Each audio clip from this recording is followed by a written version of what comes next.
Hey everyone, today I'm going to show you how to fix Schedule 1 not starting or launching on Steam. Without any further ado, let's get started. First, open your Steam app and log in with your credentials. Once you're in, direct your attention to the upper left corner of the screen and click on Library. This will bring up your list of installed games. Now, I don't actually have Schedule 1 in my library list, but I'm going to walk you through the exact steps you need to follow.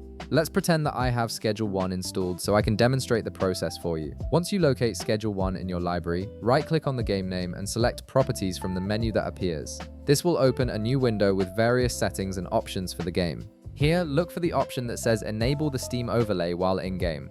Right beside it, you'll see a toggle switch. Go ahead and toggle this off. Disabling the Steam overlay can often resolve launch issues as it removes an extra layer that sometimes conflicts with certain games during startup. Next, in the left panel of the Properties window, click on Installed Files. This section contains important tools for managing and repairing your game files. Now click on Verify Integrity of Game Files. This feature will scan all your game files and compare them against Steam's official versions. If any files are corrupted or missing, Steam will automatically download and replace them. This process can take a few minutes depending on the size of the game and your internet speed, so give it some time to complete. Once the verification process finishes repairing the app, you need to restart your PC and launch Steam again. Restarting ensures that all the repaired files are properly loaded and any cache data is cleared. After your computer restarts, open Steam and try launching Schedule 1 to see if the issue is resolved. If the game still doesn't work after trying all of these steps, you'll need to try one more solution. Close Steam completely.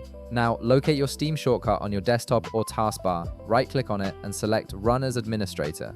Running Steam with administrator privileges gives it full access to system resources, which can sometimes be necessary for certain games to launch properly. After Steam opens with administrator rights, try launching the game again, and that's it. You've now gone through all the essential troubleshooting steps to fix Schedule 1 not launching on Steam.